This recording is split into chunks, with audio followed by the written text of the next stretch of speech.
All right, you ready to dive in? Yes, sir. Sweet. Link! You must find me.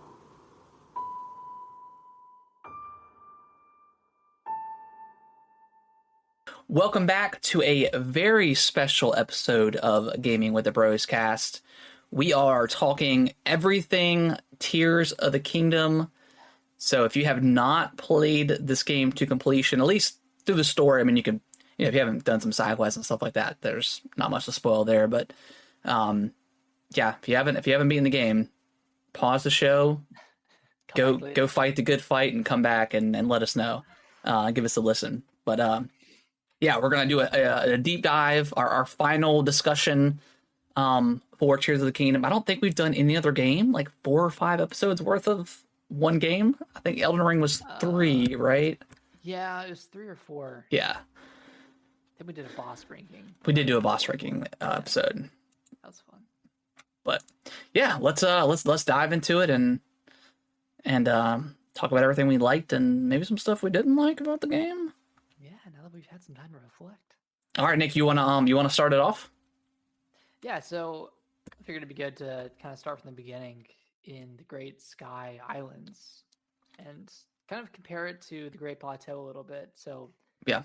to kick things off, like what were your initial thoughts of the Great Sky Islands? I know it was around 2 to 4 hours to complete, and then you finally descend into Hyrule. So what were your thoughts of it? Like how did you like it compared to the Great Plateau? I liked it better. I think it. I mean, it really. I don't know how they did it, but it gave you almost that same.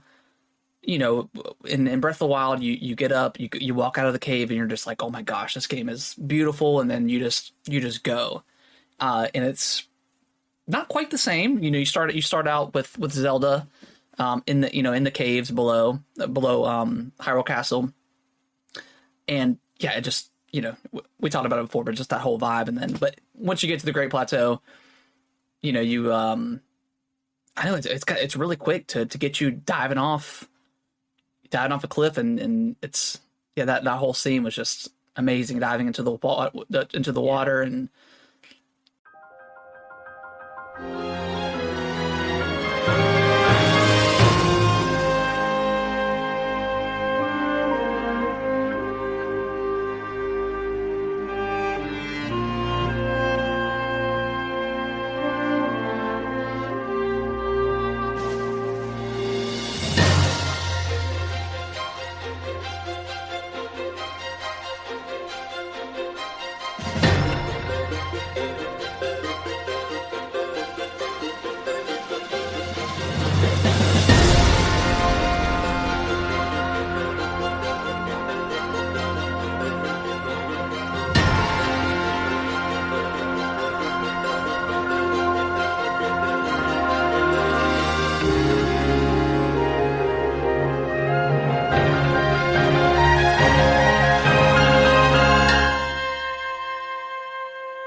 Grabbing some apples and a stick, and you see the Zonai construct there for the first time, and you fight him, and you fuse it. Yeah, you fuse it, and you're like, I got a buffed stick, or you get the long stick or whatever it is. But yeah, I mean, as far as a tutorial, I thought it was just as good as the Great Plateau. It it goes through the same kind. I mean, it's pretty similar. I mean, you still go to like the snowy areas, so it gives you the tutorial on having fire fruits or whatever the thing is, and building fire so you can stay warm. So as far as a tutorial goes, you could definitely walk into Tears of the Kingdom and not have played Breath of the Wild and pretty much understand everything.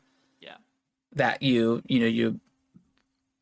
without having to play the previous game, but still, I think it was a good, like, as someone who hasn't played Breath of the Wild since 2017 or 18, I think I played it in 2018. It was a good refresher. Yeah, I agree. I think objectively, the the Great Sky Islands, it's more complex and kind of like more diverse of an area Yeah. than the Great Plateau. Subjectively, I can't. I don't think you can beat the feeling of walking out of the cave for the first time Yeah. in Breath of the Wild. Like there's just something so special about that. And then walking down the hill and seeing the old man Yeah. and then kind of taking it from there. But I really loved the Great Sky Islands. I think they introduced the mechanics really well. I think they set things up in a very cool way. And then, of course, when you finally leave the Great Sky Islands and you just dive into the water, and then you realize, like, hey, where the heck's my parachute? Where's Yeah. the paraglider? Yep. And then theoretically, you could go the whole game without getting the paraglider, but like it's almost like it's an afterthought, which is so different from the Great Plateau because that's how you got off of it. Yeah. Whereas in this one, you're free falling. You're diving into the water, and that's I don't know. It's cool how they both they both did it very similarly to Breath of the Wild, but they changed it in very big and very cool ways. Yeah. Yeah. I think. Yeah. I mean, just once you awaken and you do that first little dive into the Great Plateau, or excuse me, the Great Sky Island, like that was such a Cool like you said, it's hard to beat that first opening to Breath of the Wild, but I think that was very close. Like you come out of the cave and you dive down. you get the title card and everything. Yeah, because do you get the title card? Is it there or is it when you're jumping off into Hyrule? No, it's when It's right there. Yeah. Okay. Yeah, you're right. Okay. Yeah, really, I think a really iconic moment. I love that. That whole the whole part was just complete chills. Yeah, and then you get into the Great Sky Island and I think it's a great tutorial. I think they're both for the mechanics that they both had in the games, because obviously the abilities are different than in Skyward Sword than in Tears of the Kingdom, which I mean Tears of the Kingdom's abilities kind of blow out, of course, Breath of the Wild. It would be very interesting. I want to go back to Breath of the Wild and play it a little bit just to see how different it is. Yeah, I think this area does a great job, as good of a job as the Great Plateau did. Okay. What's your favorite if you had to choose? Obviously, Tears of the Kingdom is newer, so it's like maybe that I would probably have to say the Great Plateau. I think that one's a little bit more iconic. Yeah. And maybe that's just me having fondness over it due to time and just like looking back on that time fondly. But I think I like that one a little bit better. I think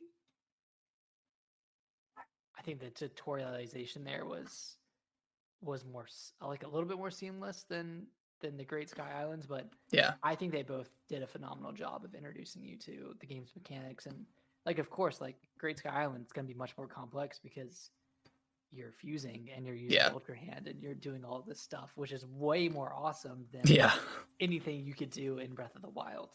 Yeah, I think I'm in agreement. It's something about Breath of the Wild where you get out there and it's so mysterious. There's so many mechanics they're throwing at you. There's so many items you're picking up, more so than you've ever done in a Zelda game. Yeah. You got sticks that are breaking. You got stuff that's breaking. It's different. I mean, I just remember the one part at the very beginning where the old man is teaching you, all right, you got to cut this tree in such an angle that it falls over the cliff so you can walk across on the other side. Like such a cool moment. Yeah. Just a cool realization that like, hey, I can do I feel like I can do anything. And then Tears of the Kingdom, it's like, no, you can do anything.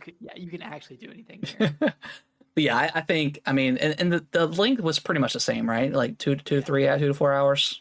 So yeah, I'd say it's about the same. Yeah, it didn't overstay its welcome. By the time the tutorial was done, I feel like I was ready to go into Hyrule. And obviously you continue get the tutorials through the shrines too, because there's a lot of like tutorial based shrines and stuff like that. So yeah, I thought it was good. I thought it was great. Nice. Yeah, good stuff. Where do you want to go next? Do you want to talk about like Hyrule itself, like changes to Hyrule? Yeah, we can.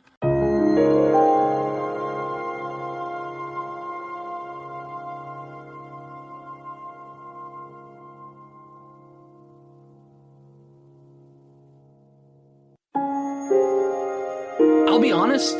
Again, like I love Breath of the Wild, but it was born. It came out in the same year that my son was born. So, and I did play a lot of Breath of the Wild, but I don't think I put like 40 hours in. I beat the game, the main game. I didn't do every shrine. I definitely went to every area, but I didn't remember a lot of them. Yeah. So it honestly felt really new to me, which is crazy to say. So there's some people like characters and stuff like I didn't remember at first, and then it kind of clicked, and I was like, okay, this is who these people are. But yeah, I mean, what are your? I mean, you played more Breath of the Wild than I did. What were your thoughts for the changing of the of Hyrule? Kind of the same thing where like it had been a little bit since I played Breath of the Wild, so I didn't really remember a lot of locations, or at least a lot of like the minute details of the map. And it almost feels like they like flipped the map on its head. Yeah, Like, I feel like they like reoriented the map, like they flipped it 180. I don't know why I feel that way, but I always thought that in the map you were looking up towards Hyrule, and in this one you're looking. Are you still looking up at it, right? yeah, Is that okay? Maybe it's just because you start in a different spot. could be. It could be. Like you're like starting in the middle and you're just kind of like expanding out. Huh? Yeah, I don't know why that just felt so like felt disorienting almost. Yeah, But, I get that. yeah, but to answer your question, like I feel like they changed Hyrule a lot. Like I feel like I wasn't walking to the same area twice, or like I wasn't walking to the same area that I was in Breath of the Wild. Like Yeah, all of them had changed. Like even the towns had developed and changed and gotten new characters. Like nothing felt like I was doing the same thing twice, which yeah, was refreshing to see, because like that was a big worry going into Tears of the Kingdom, was like, has this game even changed enough? Like I know they had the Sky Islands and all that stuff, but what happened to Hyrule itself? yeah. And Stuff happened. yeah, stuff happened. Like I have a list here, but like you have like the monster camps and all the raids you can do on a lot of those monster camps. Which did you finish that side quest where you're doing the raids with like the villagers and stuff? I think I did. Because I never got that cutscene where like, and maybe this is like an in-game cutscene that showed off in the trailer where Link is running on a horse and he's got like a spear or something, and he's like twirling at it, and like there's the part where like all the villagers are fighting with you. I never that area because I never saw that. So but I haven't completed that monster quest that we're talking about. But yeah, because that was at that was near Hatina Village at the okay, like the main, like that big gate, or the big wall. yeah, But I did the raid there, okay, but I didn't see that specific scene. cutscene. And it may not be a cutscene. It could have just been I don't know. But I never saw that, so I was like, well, maybe I'm missing something. But yeah, like I saw that one, and then I saw the other cutscene where like it showed like Link and like a bunch of other types of people like crouching down and yeah, on horses. Like I saw that too. So like okay, it honestly just depended on where you went. gotcha. Okay, Did the monster camps or monster raids. okay, Yeah. but yeah. I mean, yeah, the towns are different. Like from what I remember, like is it Hatsuno is the one. That's the one that had all the mushroom. The mushroom lady. That was really cool. We talked about it before, but like they had like a Majora's Mask style side quest where you were kind of creeping. I mean, very short, but it was still like kind of reminiscent of that, which I appreciated and liked a lot. Again, it was a really short like side mission, and you didn't really have to follow her too much, but you also didn't really follow them that much in Majora's Mask. So kind of a throwback to that, I think. That was pretty cool.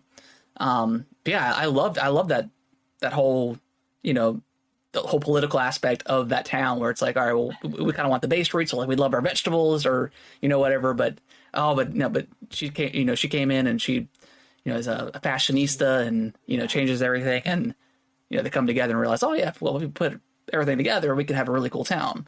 So I really liked that aspect of that town. Yeah, and just going off that, like the side adventures. Yeah. Like that's a new thing in Tears of the Kingdom, and it's really just expanded side quests. Yeah. Take you to sometimes multiple locations, which is Yeah. really cool. Like they added some crazy side adventures in this game. Yeah.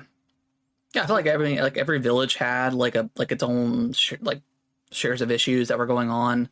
What was the one that was kind of south, but it was the one that got raided by the monsters, and you had to take it over, and then you had to rebuild everything. I thought that was a really cool side adventure. I don't know what that one's called, but yeah, that was a cool quest too. And then having to collect all those damn logs. Yeah, that was kind of annoying, but yeah, but I really like the fact that you go to and like the stables. I know they were kind of like that in the original Breath of the Wild, but the fact that stables would say, oh, there's this monster, or there's this giant golden horse that you can find, or hey, we're refugees of that town that we were just talking about.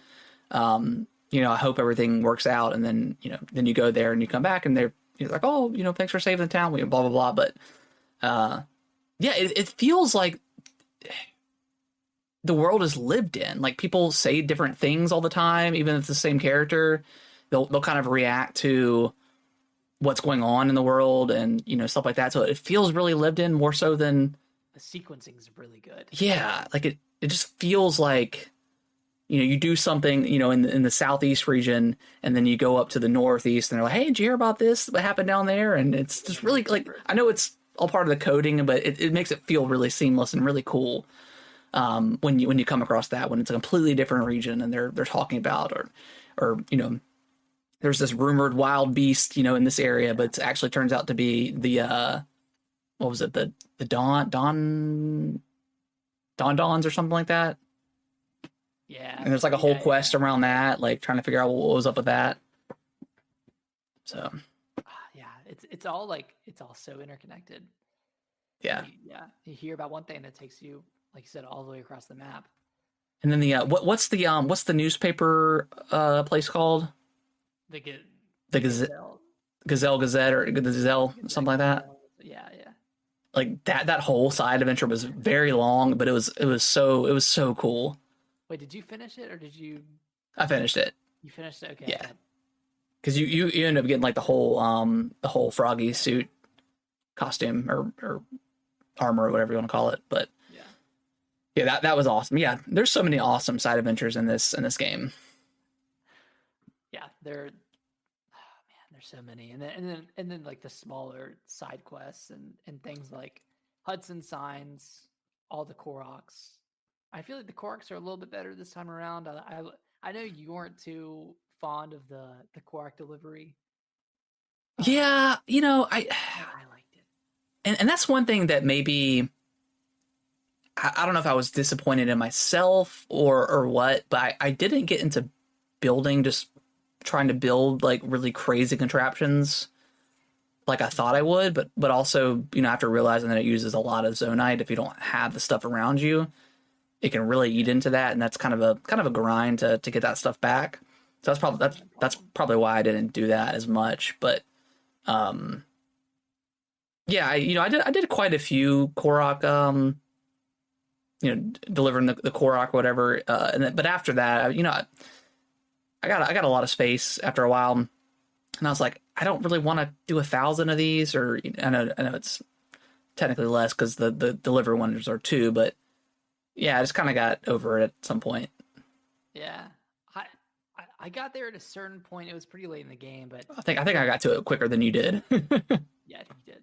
But so I had this like weird inverted bell curve with my enjoyment of Hudson's signs, where like I loved him at first, and then I hated him for a little bit. Yeah. And by the end, I was like, man, I love these signs. Yeah, every time I come across them, I'm like, dude, I want to help you out, man. Yeah, because like I really figured out how to make it work. Yeah. Really in any scenario. And some, I mean, like like a one I spent like 20 minutes on, and I just could not figure it out. And then I just grabbed one of the floating zonite, the block or whatever, and I just put it up, Oh, and it just I works, didn't do that. and it's fine. I did that for a few of them, if I couldn't figure it out in like a timely manner. But yeah, like that whole interaction is so fun. Like even when you mess up, he's like, oh no, my sign, or Hudson, whatever, Mr. President. Mr. President, yeah, like just really, even on its like 30th time, I'm like, I still love it. Yeah, yeah, and that is one of the things where I wish I could skip that cutscene a little bit Yeah, by the 40th or 50th time. yeah. But Did you do all 80 of them? No, I didn't. Okay. What do you get for that? I think you just get a medallion that says "good job." Okay. Oh no, sorry, you get a paraglider cloth, Okay. like a design for the paraglider. So not worth it. Yeah, and since we're talking about like side quests and stuff, like the side adventures, I think you get more of like the equipment and gear and stuff like that. The different armor and stuff like that, which is great. But and kind of where I got to the point with the shrines, like in every shrine, I think just about there's like an optional chest you can get. Yeah. Most of the time, it's just like some garbage opal, and I am so sick of opals in that game. You just get so many. What do you do with the opals? You can. I don't think you can sell them for a decent amount. I don't know if you fuse it, or maybe you use it for like upgrading your armor and stuff like that. But Yeah. I feel like the gear, and this is where I don't necessarily mind the weapon degradation, but in something like Elden Ring, where you go through this really hard cave and you come out the other side and you either fight a really awesome boss and get some souls or whatever, or you find like a really awesome weapon. Mm-hmm. It's not the case in this game. You might get a cool sword, but it breaks, after 10 hits. And it's like, all right, it's kind of taking away that awesomeness of discovering something really cool. Unless it's like an armor piece. Then it's cool. It's either going to be a resource or it's not going to last. So I hope in the next Zelda game they just take that stuff away, because I would really like to find some really cool weapons. I don't necessarily need like a limited amount of weapons like in the past Zelda games, but if they're going to continue this weapon variety, I would like to either just be able to, I don't know, spend money to repair it like every other game does. That would be kind of nice if you find a really cool weapon. Or just take it out in general, because it's by the end I was like, it just kind of takes away from doing stuff. Mm-hmm. Yeah, I see what you're saying. I think I don't think the solution would just be to remove weapon degradation and not do anything else, because that would kind of break the game a little bit. Yeah, for sure. I think what you could do is, in order to like increase the usefulness of every weapon, it's kind of like Elden Ring, just allow every weapon to be upgraded. Yeah. And changed in certain ways, and that, along with fusing weapons together, would give every weapon a purpose. Yeah. In a certain circumstance or certain way, where otherwise you'd have all these weapons and you'd come across a spear and you never want to touch that spear. It's like, I don't know. At least like in Tears of the Kingdom's current state, if you come across a spear, you might be able to use it because all your other weapons are breaking. Yeah. It's like that. There was just so many times where, once you get to a certain, not really level, but once you get to where you're getting weapons up in the upper 30s and stuff like that, when you find a weapon that's like 5, you're like, man, like I went out of my way to get this chest, and it's garbage. And that's kind of another problem with the way the game is laid out, is because you can go anywhere. You don't want to have a chest in a shrine give you an 80 power weapon. Yeah. It's going to be like a 15 or a 20 or a 25. It's not going to be anything crazy. So that's a drawback of the game being so open. Yeah, I think you're right with just being able to upgrade anything. I think I would prefer it to be that way, and then just get rid of weapon breaking, or or get rid of or maybe implement like sharpness or something, where your weapon gets dull. Have a little monster hunter in there. Yeah, and then you have to either use like a whetstone or take it to like a smith or something like that. that could be really cool, and I think that could be really interesting, especially like in mid battle, you're forced to change weapons or something like that. But yeah, well, again, like I didn't mind the weapon breaking because you just get so many. And at some point you're getting really good ones, and with all the fusing and stuff, they last a little bit longer. They're super powerful. You get the Master Sword, which doesn't necessarily break, but it stops. After a while, it'll go on like a timer or whatever, and we can't use it. But yeah, I think that could be more interesting going into the future, and I'll talk about it in a little bit with my theory on where they go next with Zelda. But Yeah. I think that could be interesting. Yeah, if they could fuse Elden Ring's weapon upgrades and weapon limitations with Monster Hunter's weapon sharpness, I think that'd be a great system. Yeah, really cool. Yeah. It'd be super cool. You got the overworld bosses here with the Gleeoks. The Gleeoks are really cool. Yeah, They're pretty. After like the fourth or fifth one you fight, they get pretty easy because it's you just use those key eyeballs. And just Yeah. them. those things come in Use that super Lionel. clutch. That's the only thing I used the key eyeballs on was the Gleeoks. Yeah, I just saved them up. But yeah, the Gleeok's really awesome. Like especially like the King Gleeok when he's got all three elemental heads. Again, the constructs kind of like the Gleeoks. They got kind of gimmicky after a while because they were just pretty easy to beat. Yeah, kind of the same thing over and over again. Yeah, especially the constructs. They were very easy to beat once you realize the pattern. Yeah, But regardless of what level they were. yeah. Pretty easy. Yeah, and then you have like the Battle Talus, which is a shake up to the original Stone Taluses, where they have like the structures on top, and those are fun because you can ascend through the structures. I didn't see a ton of those. I think I ever fought like one or two, maybe. I saw like probably between 5 and 10. Really? Okay. I Okay. mean, they were definitely in every region. Yeah. I don't know if there were multiple ones in every region, but I fought a good amount. And then have on here Phantom Ganon. That was a fun discovery in the depths. I don't know where your first fight was, but It was the same. It was the same exact one where you I think discovered it when it was in those islands, Tingle Island or whatever. Yeah. Yeah. That was a cool fight. Which I guess if you were to fight, because I did find the hands in a random cave, and I couldn't beat it, and I just ran away. But I guess if I beat it, Phantom Ganon would have popped in, right? I'm assuming. So I don't know if it triggers after a certain point. Yeah. In the game or what, but yeah, I guess theoretically there's a chance it could happen. I don't know if it always happens after you defeat the hands. Yeah. I mean, at some point after I beat him, he would spawn every single time. Okay.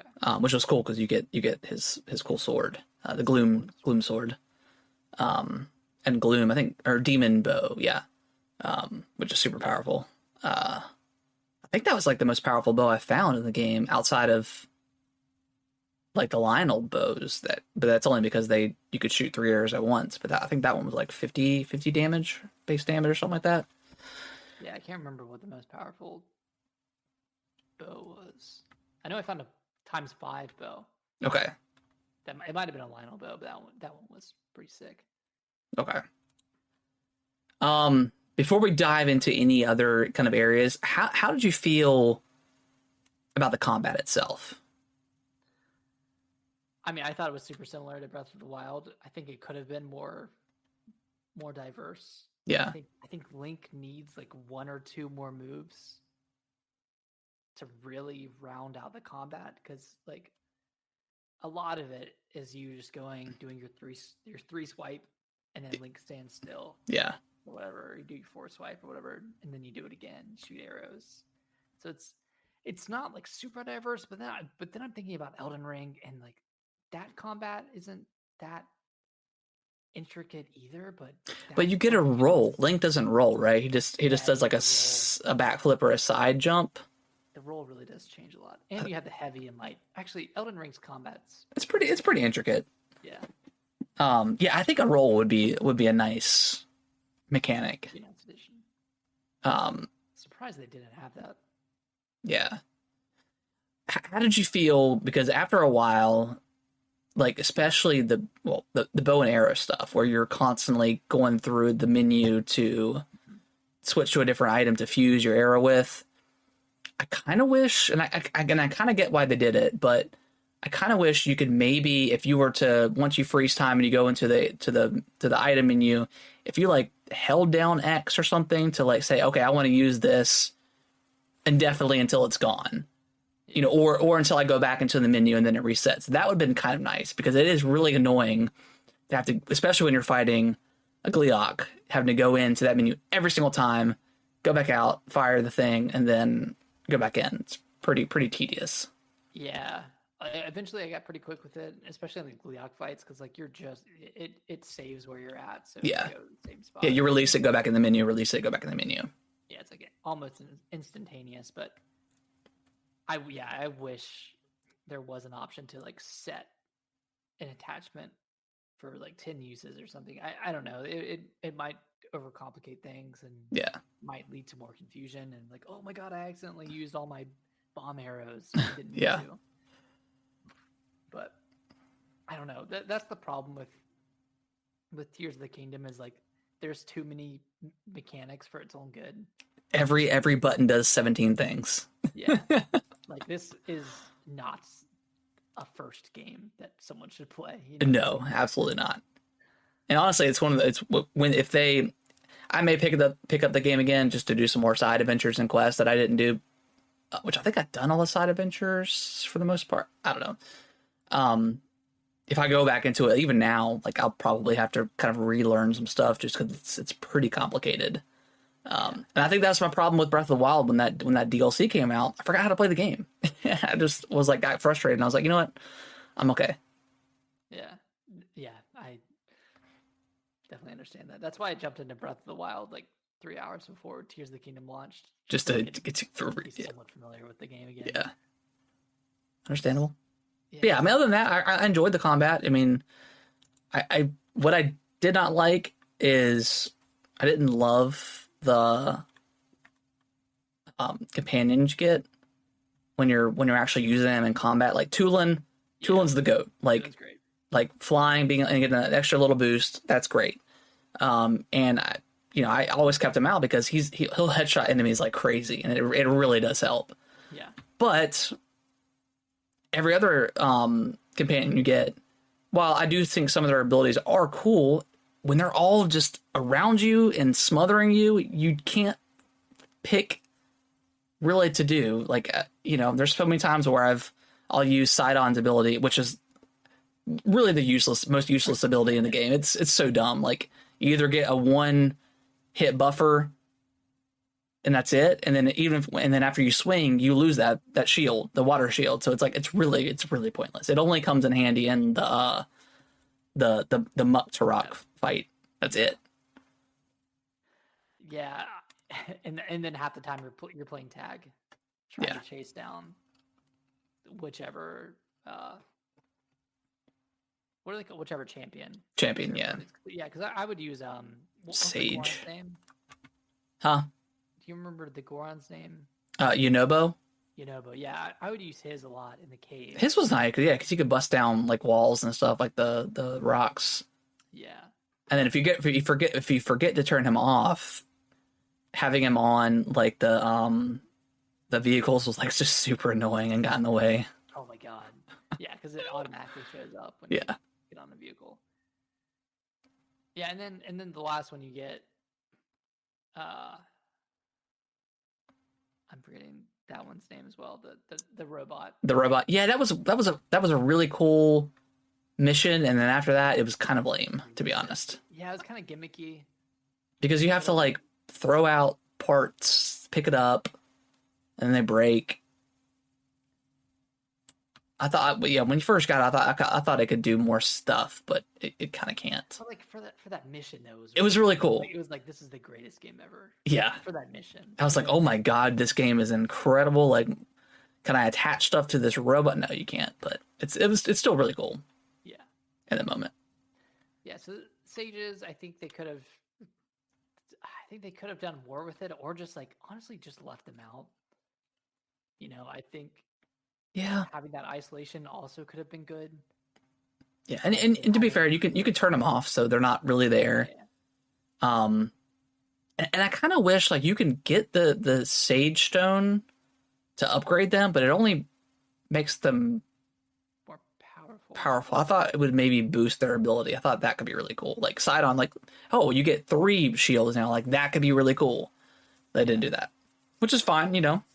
With Tulins, couldn't you go farther with his I think they just do more damage like in combat. more accurate or something like that? Yeah. Yeah, I only upgraded them one time. I didn't find all the sage stones, but I didn't either. Yeah, I wish they just would have been like abilities that you could activate from a wheel. yeah, And they're not exactly like fighting alongside of you. yeah. I don't know. They Kind could- of like Breath of the Wild. Yeah, they could have opened up the wheel, got rid of the map and the wheel because that was absolutely useless because you could just hit select. I think they were just trying to round out the map. They didn't know what else to put there, but yeah, they could have put the sage abilities there, which opens up another wheel, and then you could have gone from there. I don't know. I mean, that may have been too much, but yeah, Or just left all of it out because there's already so much stuff in this game. that's true.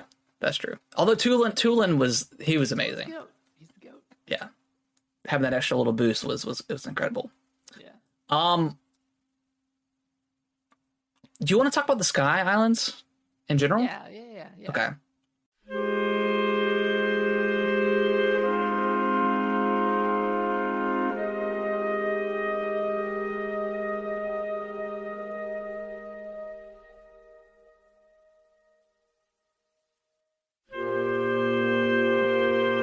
So, all things said and done, after I didn't 100% the islands, but I got all the shrines and stuff like that.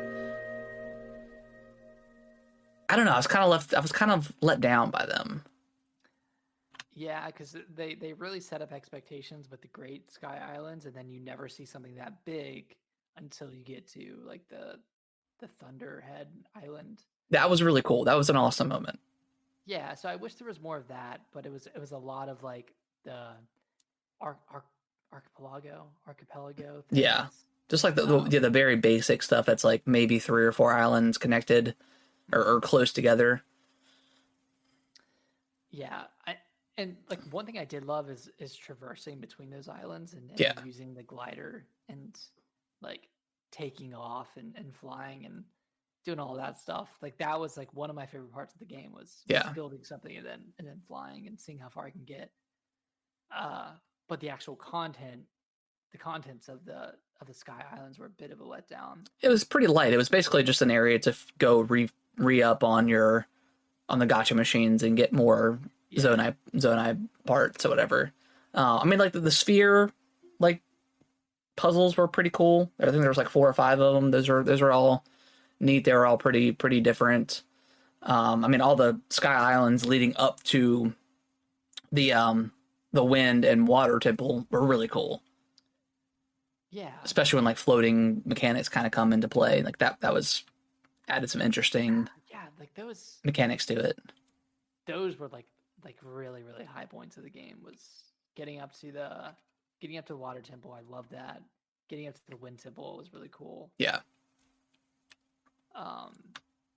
There were a few other unique areas in the sky that were pretty special. Like I love the skydiving ones. Yeah, those are cool. I like those. Those were fun. Maybe there were like there was more to the Skylands than I liked. I think there were like a few one-off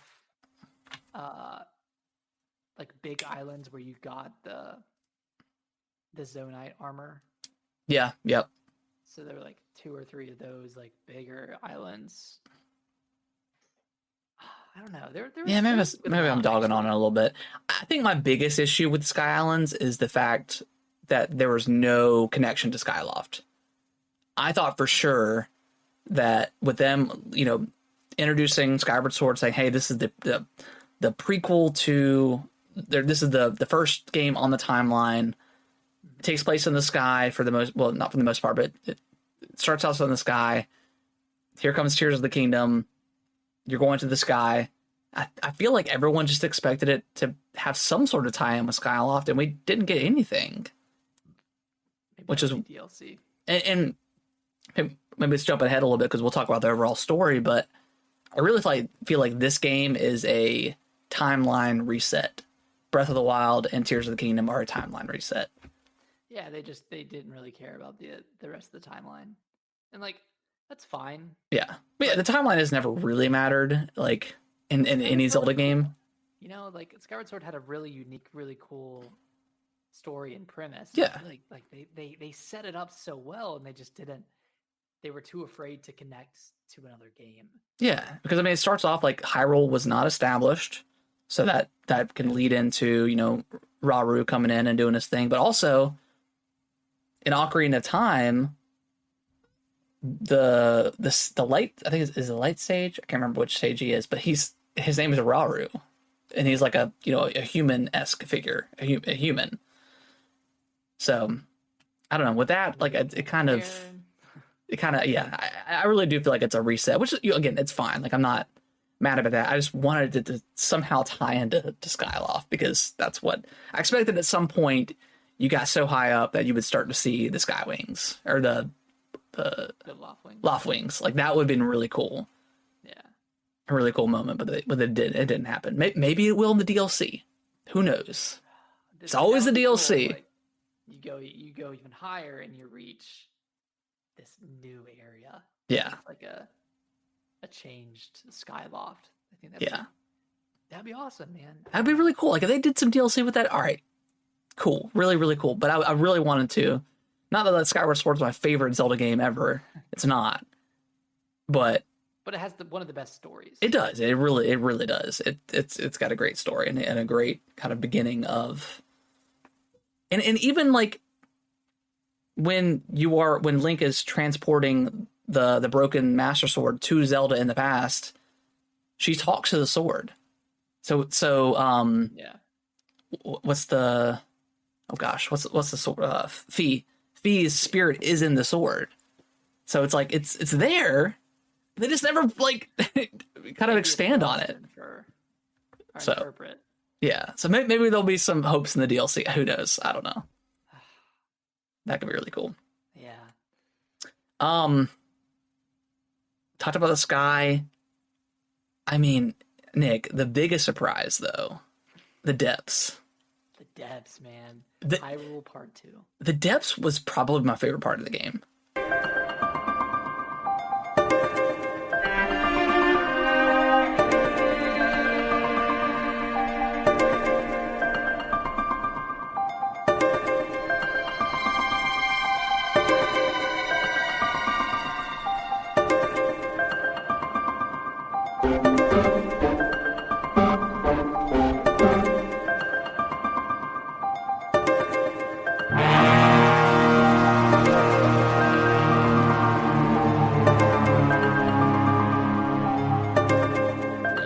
That was the place where I could just dive into, throw on like a podcast, and just explore for hours and hours and hours and hours. Yeah, and it's always so exciting too, because it's so dark, and you're like, what is that over there? Like, where am I even going? Where am I on the map? How is this connected to Hyrule? What's that chest? What's this crazy boss? Why is there a Colgera flying around? Yeah. Like, what the hell is that? Like, yeah, that is funny. Yeah, you can definitely find those bosses prior to actually fighting them, which is neat. You can find them prior? I'm pretty sure you can. Oh dang! Okay, I didn't see any until after I fought the bosses. Yeah, I don't. I feel like well, maybe I did. Maybe I'm wrong. Maybe I'm wrong. I don't know. I think they just show up after. Okay. After you fight them. But yeah, it's still a really cool moment. But yeah, just going from the roots to root, and then that realization that they're connected to the shrines, and then you can, if you're having trouble finding out where the route is, the light route is, you can just go to the Hyrule map and mark it, and vice versa. Like, there were some light routes that I found, but then I went up to the to Hyrule, the middle map, or whatever you want to call it, and there wasn't a shrine there that I have done. I would mark it, and then I would go later and find it when I was back on the surface, and that really helped out with the completion of everything. But yeah, depths, man, the depths are so good. Like, the whole Master Koga side adventure was incredible. I loved all those boss fights. I loved going to all the little bases they had and getting their really crazy inventions. Yeah. So I don't know how they were fusing stuff together without the Without the Ultra Hand. without the Ultra Hand, but I Maybe don't they know. just Built it. yeah, maybe they just built it by hand. I don't know. But yeah, so good. Yeah, and then coming across like the Gloom Lionels as well, like, Hmm. and then the Frox or like the frog boss. Like there were a couple of like unique overworld bosses down in the depths. There was. Yeah, and then just getting up onto a cliff and flying out into the darkness, and just randomly like hitting a wall or something, or just running into something, finding a new item, finding new enemies. Like Yeah. I don't know. There was always something to do. There's always a point of interest to go to. Yeah. Down in the depths.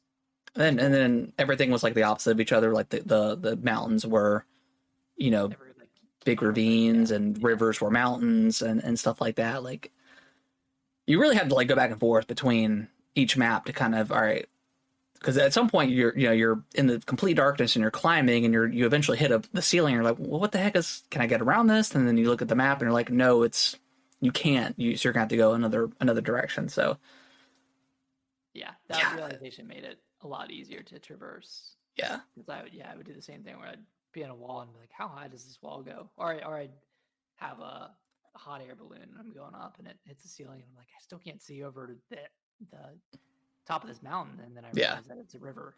Yep.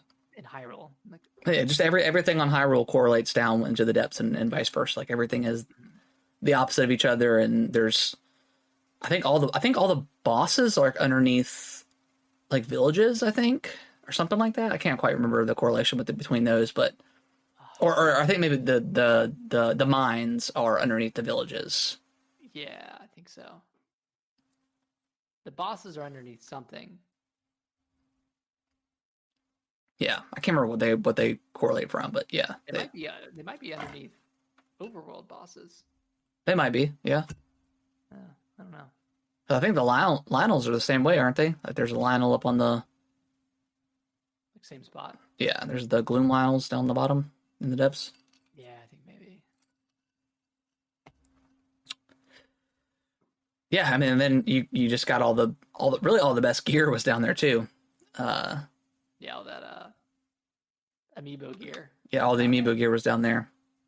And a lot of like non-amiibo. Well, actually, was it all amiibo gear? There was most of the amiibo gear was down there. There was like the what was the armor set that gave you like the lights that had like the light balls on it that could kind of illuminate in the dark? That one was down. The miner's outfit. Set, yeah. There was a bunch of different ones down there. And then like the gloom outfit, the gloom resistance outfit. Yeah. You know, that one was down there. Yeah, there were a few unique sets to get.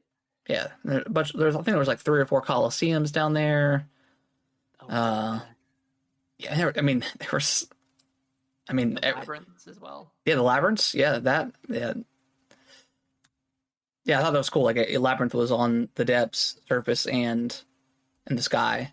Yeah, those were awesome. And you could just jump from the tallest one all the way down to the bottom. Like that first realization was awesome too. It's like go all the way down, and you're like, oh gosh, there's a construct down here, which is crazy. But yeah, man, the depths are like my favorite part of the whole game. I loved it. I didn't like it at first because it was like kind of foreboding. It was like very intimidating. And kind of scary because like the enemies are much stronger down there, but yeah, it kind of evens out. You get powerful enough to actually handle the depths. Yeah, and then once you start getting some vehicle ideas and stuff like that, and using the vehicles more, you can just glide over the gloom, of course. But yeah, it was just fun. Like the Tingle Islands, going through that whole area was so much fun. Yeah, it's kind of like mini dungeons in a way. Yeah. And like the little spiral section, and like on the eastern side, I think. And I think it was in the Akala region, with like kind of where the Dragon Tears quest ends. Yeah. right there. That was cool going through that. There's like a big minecart area, or not minecart, but you can get on like a build like a minecart and kind of go through that real Oh, that's quick. right. Yeah, yeah. That was fun. Ah, there's a lot of cool stuff. Yeah, The depths, it's a great man. game, Yeah, man. that's It's a great right. game. Yeah, they're great. What else you want to talk about? We've kind of hit all three major areas. Let's talk about the shrines. And Okay. I have some special stats here. Okay. So Cool.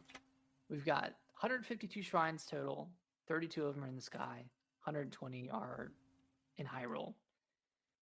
Of those 152, 4 of them are the ability tutorial shrines. 7 are combat training shrines. That's like teaching you how to use bow and arrow, Yeah. teaching you how to use whatever else there was. 15 proving grounds, which those are the ones you start with no equipment. 45 Raru's blessings, which Love those bad boys. the ones that don't have anything. Yeah. But it often ended with like you were doing a quest. Yeah, and 21 of those are related to like the crystal Yeah. delivery. And then 81 just like standard puzzle quests, so like the typical shrines. Yeah. I think that's a pretty good mix. Yeah. I could have gone for less proving grounds. Yeah. Yeah, less proving grounds and less combat training. I feel like the combat training ones were pretty obsolete by the end of the game, and that's dependent on when you go to them. Yeah, that is true. It's like I'm 100 hours in and I'm just learning how to use an arrow. Yeah. An arrow. Yeah. Yeah. I, How do you differentiate those and you have to have like they can't be like random, right? They have to be in their they have to be in the same spot. So yeah, that's tough. That's someone else could have a complete different experience where they somehow find 7 combat training ones within the first, I don't know, 15 hours. But like yeah, how do you control that? yeah, there's no way. But yeah, when you're like 120 hours in, you're like, man, There should be like a sign outside that asks you like, how long have you been playing this game for? And if it's above 20 hours, it's like, here's your blessing. Yeah. On your way. Exactly. Yeah. So here's Robert's blessing. Go for it. But luckily they're pretty quick too, so it's not a huge time waste.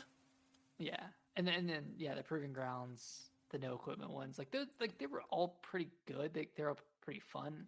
Yeah. But I don't know, 15's a lot. That's a lot Yeah. of times to It is. be without equipment. I don't know. At least the most of them are pretty varied. Like there's the one that's like pitch black. There's the one that's like kind of got like the different rings of water around the arena. So they're pretty varied, but yeah, they get kind of tedious after a while. 15's a lot, but yeah.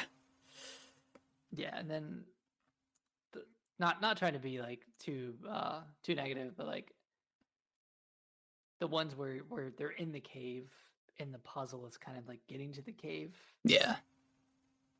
Like, yeah, I understand why it's a Robert's blessing shrine, and like at a certain point, I wanted it to be because I was trying to like the completionist and we were trying to get all these shrines, but it was like it kind of felt like a cop out a little bit just because it was in a cave. Yeah, and is that a puzzle? I don't know. I liked the caves a lot, but at some point, a lot of them were just like especially like towards the end when I was shrine hunting. A lot of the caves that they're in have just the breakable walls. You're just wasting a lot of stuff, a lot of bomb arrows, and I'm like, I just want to be done with this cave. Yeah, and But- like we're saying all this after 120 hours. There's 100 caves in this game. There's 152 shrines. Like, we're not saying any of this because any of it's bad. It's just we spend a lot of time with it, so of course you're gonna burn out Towards the end, of course, yeah. Yeah, so just want to caveat that. Yeah. This game is like near perfection in my eyes. It's incredible. But yeah, I mean, there's, with an open world game that you play 100 hours, yeah, there's going to be some stuff you don't like. And, and that's fine. Yeah. Fine. You can have it's not, I don't like it, but after you're doing it for, 20 times in a row, especially shrine hunting, it can get a little tedious towards the end. So exactly. I don't know about that. we can't end the shrine discussion without talking about the actual design of the shrine, Nick. Looks like some spread cheeks. Is that what you're Some saying? someone who designed the shrine really likes the image of someone spreading their butt cheeks. And I didn't see it until that stupid Kermit meme or whatever. I don't know if you saw that one, but hilarious. And I could not stop seeing that image every time I walked up to one.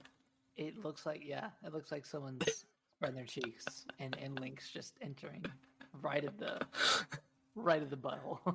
Oh man, yeah. But yeah, the shrine. I thought overall the shrines are great. I thought they were an improvement. Yeah, They were I thought. well.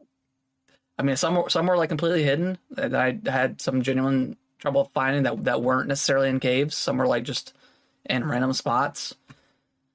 And the design itself, like I love like the green, Zonai kind of ring going up. Like that's so cool. It looked really cool outside of the butt cheek spreading. The cheek spreading. Yeah, and then the Sky Island ones, like most of those were the crystal delivery. I love putting a crystal. That was one of my favorite parts. Yeah, and then flying and then missing. Yeah, And like, yeah, especially like you just like overshot like, especially like when you're on the I think most of them because you have to be. I think there was like one or two I was on the big cube things that you can fly around. yeah. But most of the time I had them on the glider, and Strap it in and you strap it in and you just hope you nail the timing of jumping off. Yeah, it was a lot of fun. I hope you don't jump off without the crystal either, and that falls off the side of the map. Like, Yep. I don't know. There's a lot of hilarious things that can go wrong. Yeah, and then like especially like one of my favorite ones, like just aesthetically wise, was you throw the crystal off one of the Sky Islands and it goes into the big whirlpool by the Great Plateau. Really cool, crystal shrine. Yeah, So. cool sequence. Yeah, this game was great, man. Yeah, thinking back on it, like it's such a good time playing it.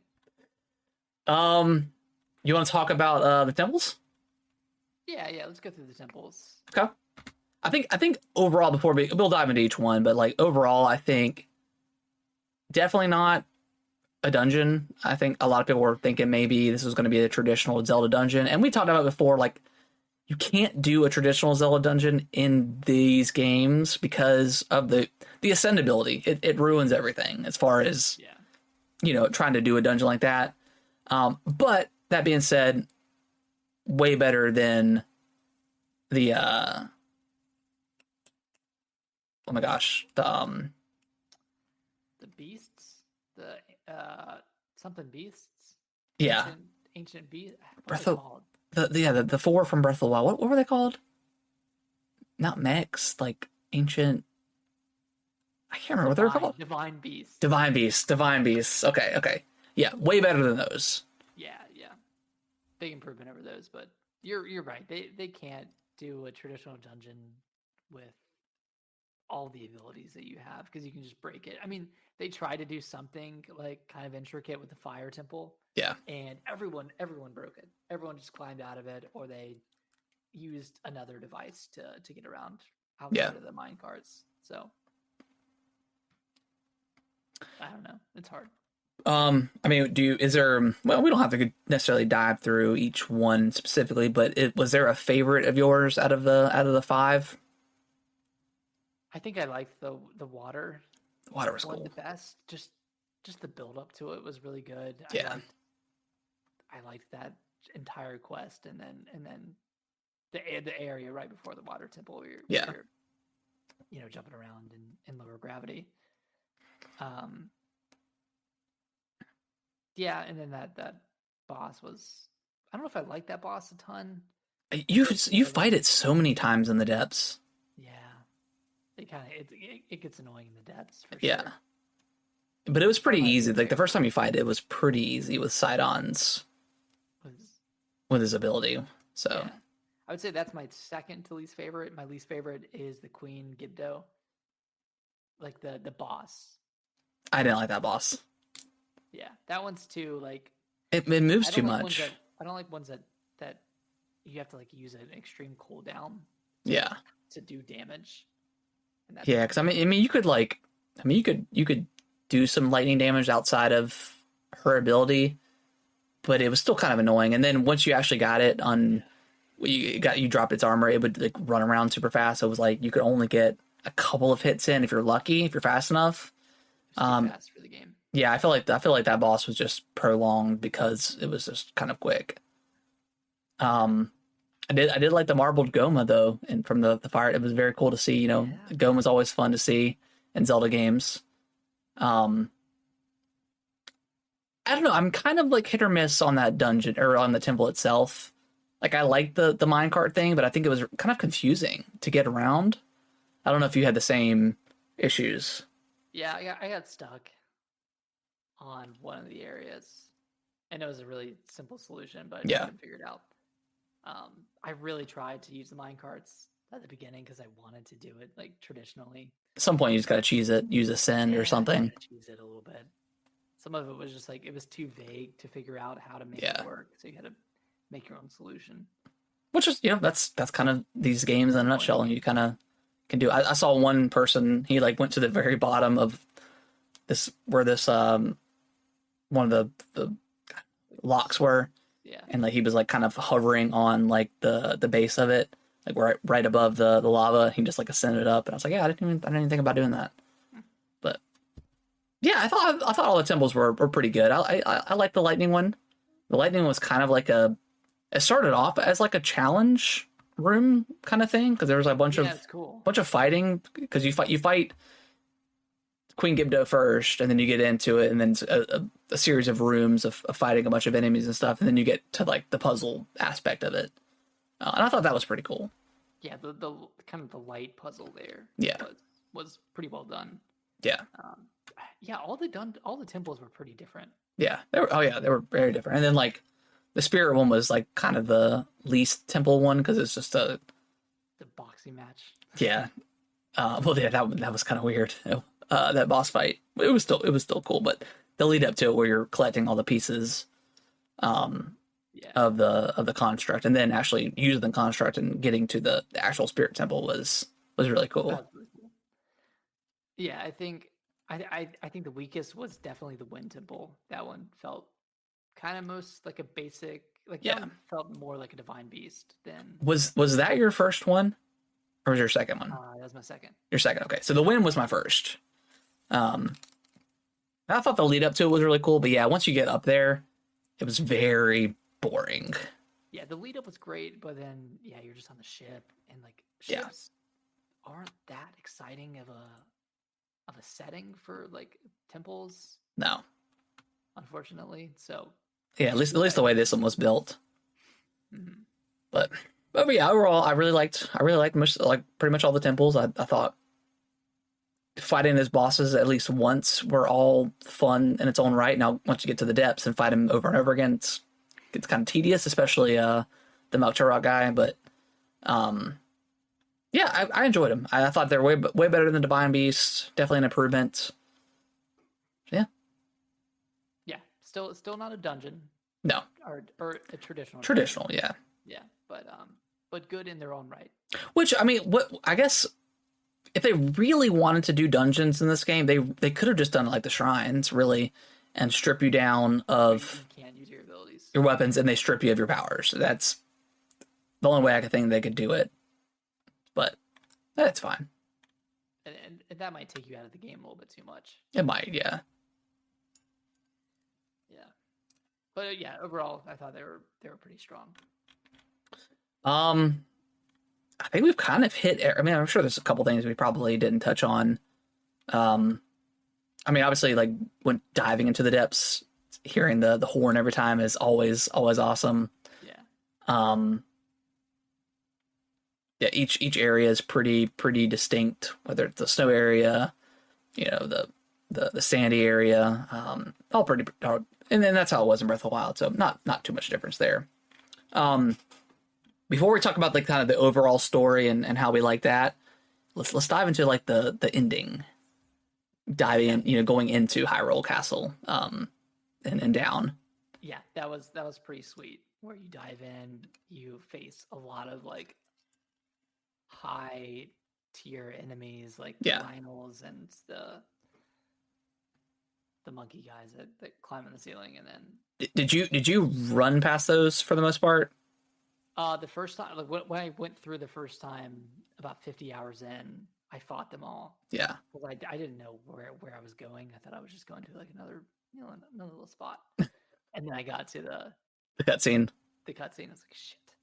It's like, I don't want to do this yet. But the second time, I think I only fought the Lionel because you kind of have to.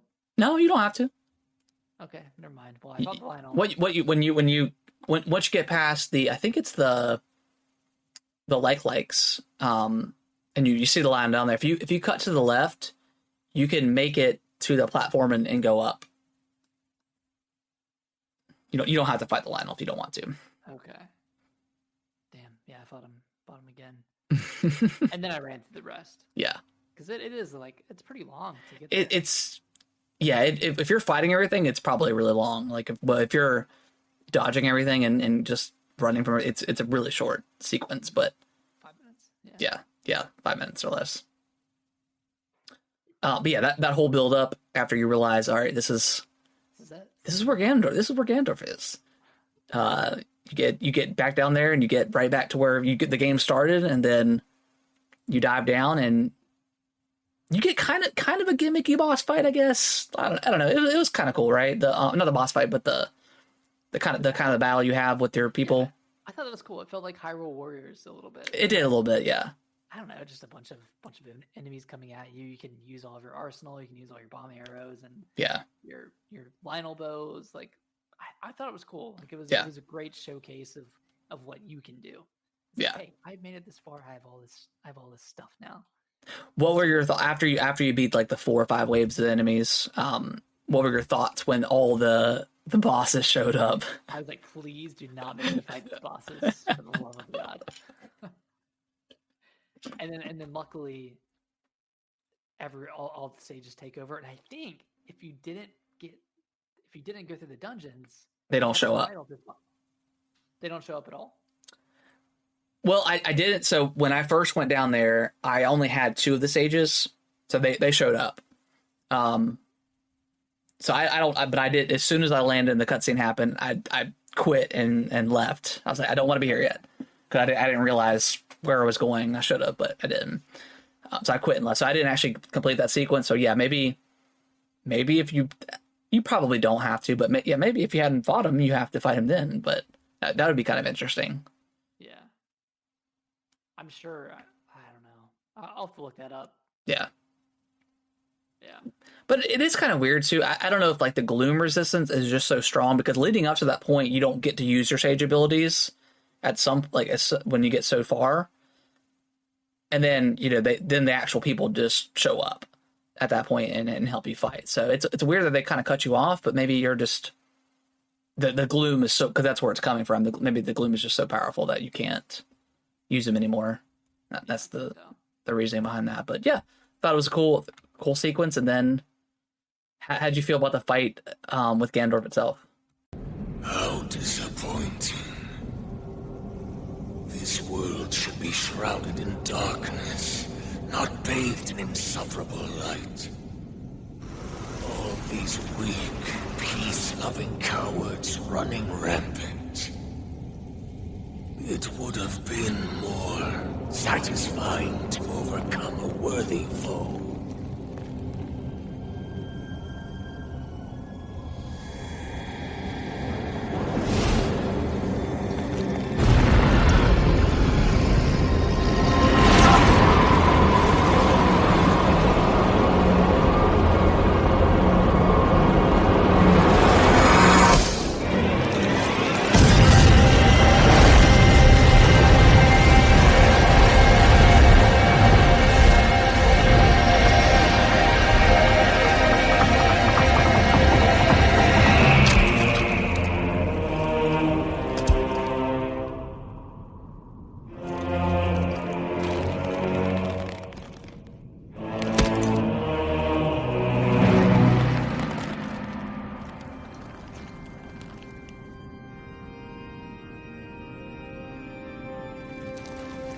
Regardless, I will reshape this world as it was meant to be.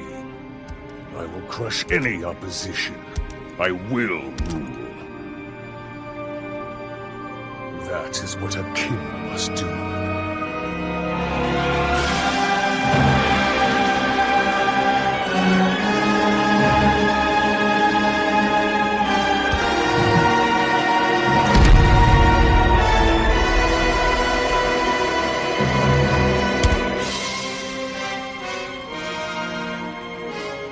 Do not look away.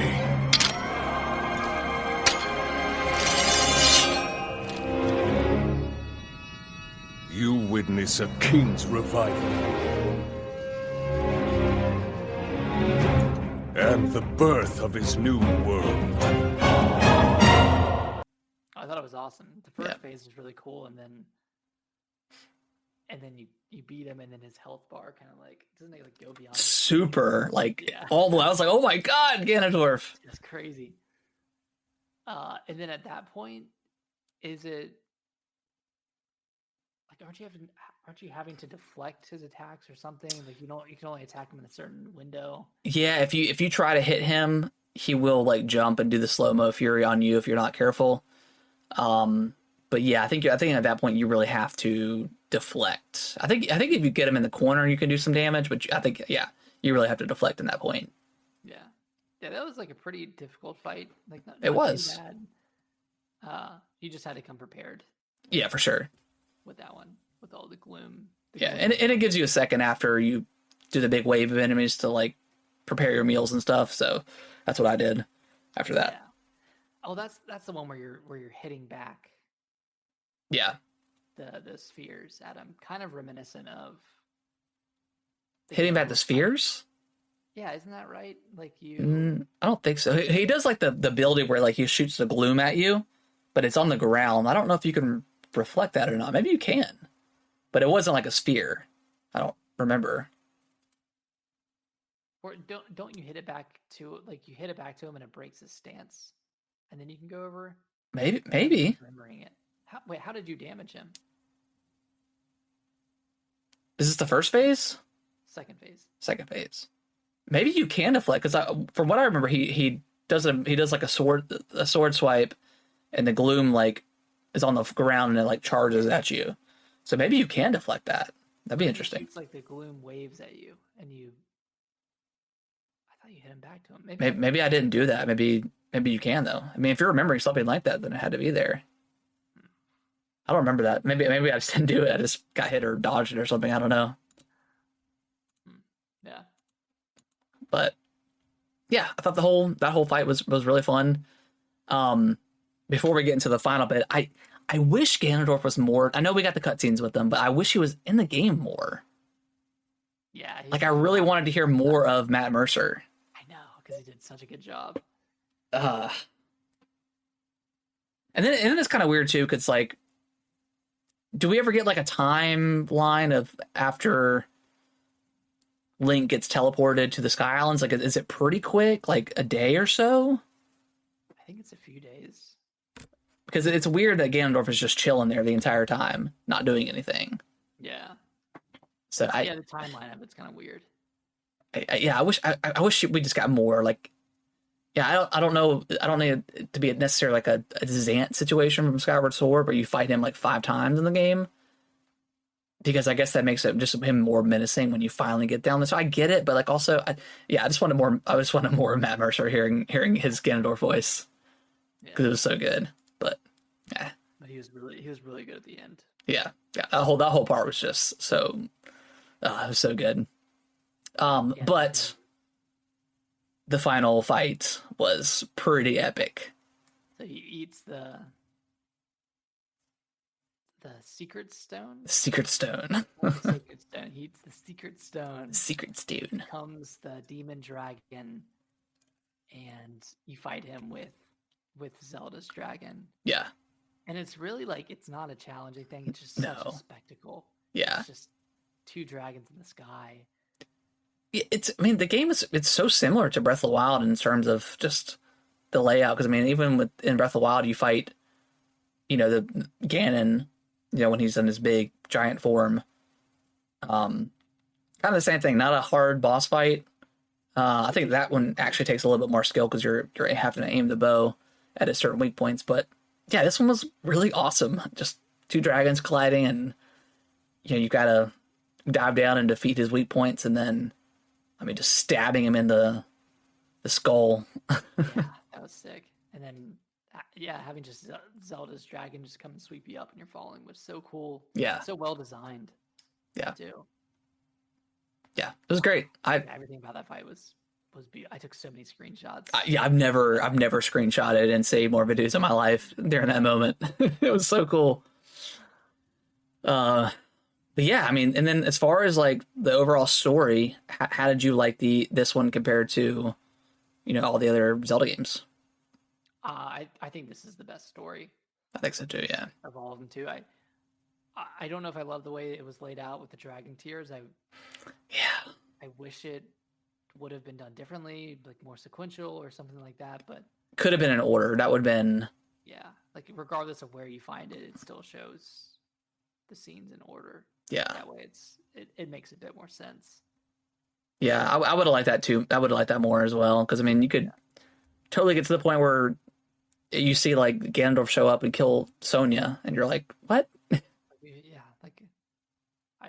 There's still like 5 more scenes prior to that. Yeah. And the next one you find is like the one where Zelda's teleporting to Old Hyrule, and then you're like, wait, what? What's going on? Yeah. So yeah, I wish they would have done that a little bit better, or yeah, like you said, more of a sequential order to where it kind of made sense. But that's how it was in Breath of the Wild. So yeah, and the last scene where Zelda becomes the dragon, and then you see her, and you're like, I gotta go up to her. Did you do the same thing where you flew up? And that's where you got the Master Sword. Yep. At that point, okay, yeah, I did the same. Which I guess could you theoretically, because the light dragon, she does show up in the game at certain spots like the other dragons do. Could you theoretically fly up and get her just in one spot and get the Master Sword? Well, I think you have to have a certain amount of hearts. You have to have or stamina. So you have to play the game a lot, I guess. But still.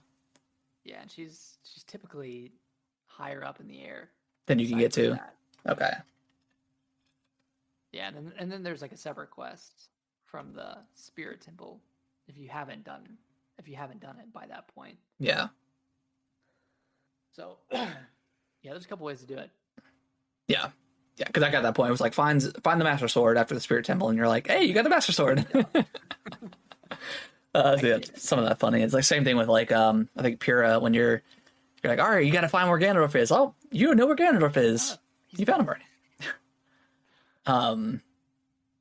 Yeah, I thought the story was great. I thought it's always tough doing like Zelda's never been shy about doing time traversal, but I thought this one was done really cool where like you're like, okay, how does Zelda get back to the present? Does she do something with her powers? It's like, no, she literally lives for like thousands of years or whatever it takes to get the Master Sword up and running. It's crazy. So again, like that, with that being said, it's like, again, I think it's a timeline. They kind of reset the timeline with these games. Mm-hmm. Yeah. And like just separately, but like that, like knowing the gravity of that situation and then seeing her finally turn back. Yeah. Very cool. And then at the end, it was like such a big relief. And then like seeing like the Link's hand out, like reaching out towards her and finally grabs it, kind of brings the whole story together from the beginning. Yeah. So it was great. A really great ending. Probably one of my favorite game endings. Yeah. Which people are theorizing like the whole scenario with Link getting his arm back and with Zelda going back into her human form. I guess people are theorizing that with Sonya and Raru's powers with Link's, that they were able to use some variation of recall, and that's why they were able to kind of fix his arm and bring Zelda back.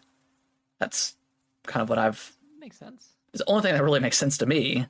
Like extreme recall. Yeah, because other than that, you can't recall anything in the game except for like items. Yeah. But recall that was Sonia's ability, right? Or it was Zelda's ability? it was. Both, I guess.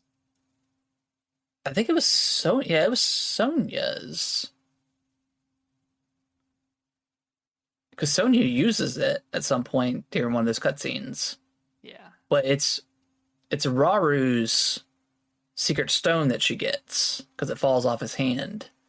So maybe he knows recall too. I don't know. I assume maybe he probably does because Link can get them all. So I don't know. Yeah. Who knows? A little confusing, but I mean, yeah. Of course. So I think we've pretty much touched on everything there is in the game. Again, there's probably some stuff we may have missed. We didn't go into great deals with the abilities itself, but we've talked about them to death at this point. What do you think's next for Zelda?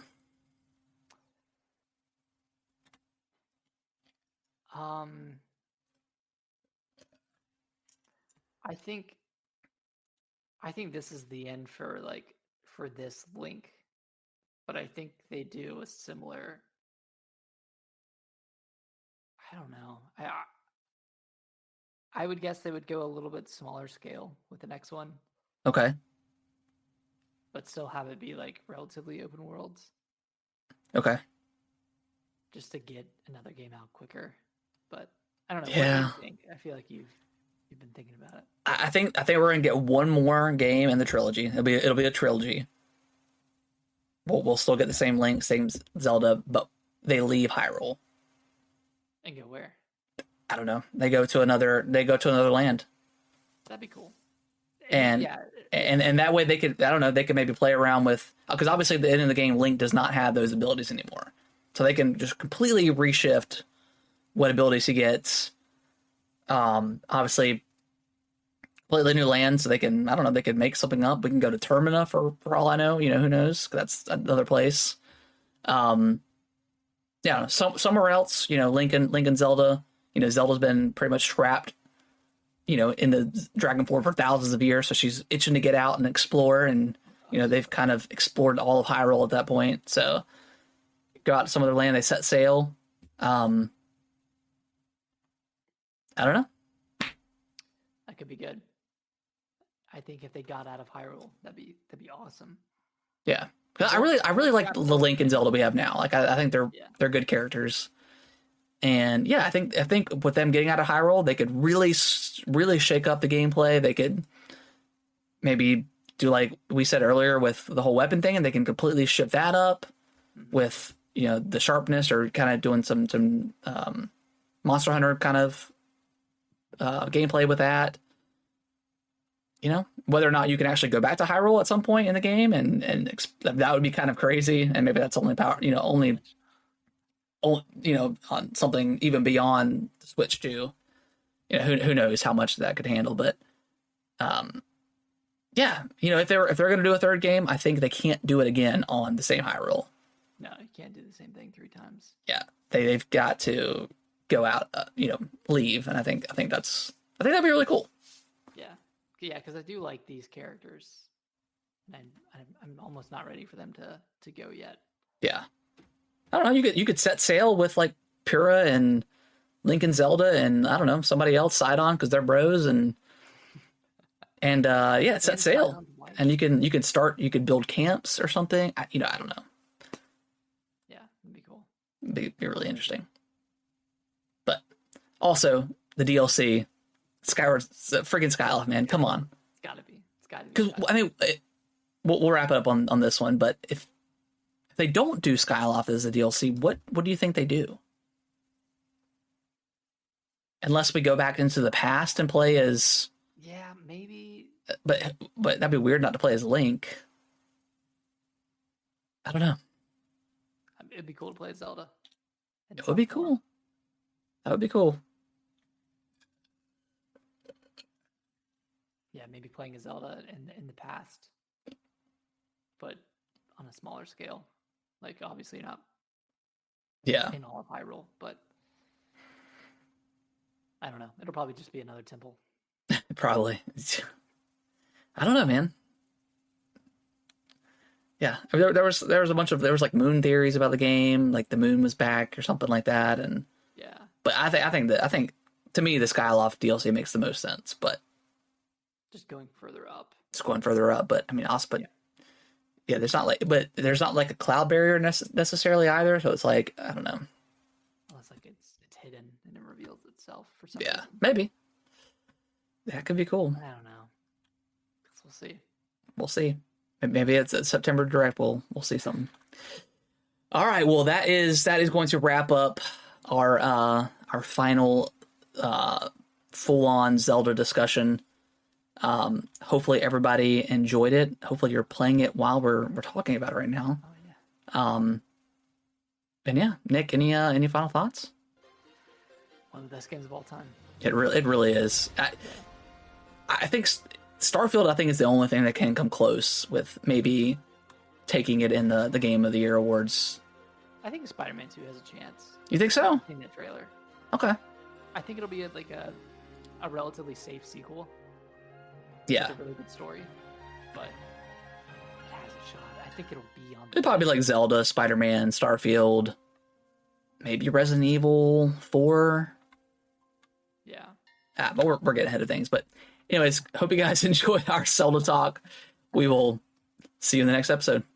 Bye-bye. Bye-bye.